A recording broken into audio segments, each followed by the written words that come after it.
وقت قصه ها سر رسیده، شادی از خون پر کشیده، تو رو بر اون که آفریده. میدونم این جبر زمونه، همه میریم به یه بهونه، وای که بی تو شدم دیوونه.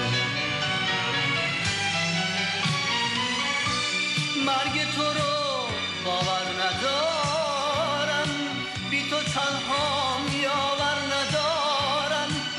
چرا رفتی بنیان گذارم، رفتی پدر واسه همیشه. مهرت از دل بیرون نمیشه، تو زنده ای برام همیشه. تو بودی تنها تکیه‌گاهم، بی تو دردم یه دنیا آهم.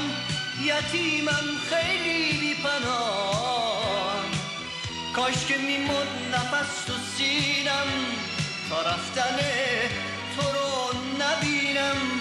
بیزار از زمان و زمینم، کاش که میدیدم لحظه آخر تو رو که بودی خسته در بستر. تا تو میگفتی هر آنچه داشتی، تو دلم حسرت جا نمیذاشتی.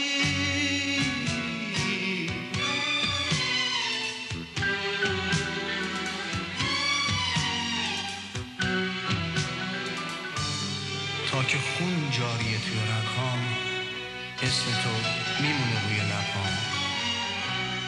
هر چی که دارم من از تو دارم، پدر خوبم سپاسگزارم.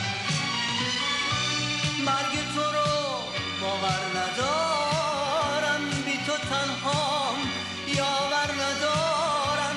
چرا رفتی بنیان گذارم، رفتی پدر واسه همیشه. مهرت از دل بیرون نمیشه، تو زنده ای برام همیشه.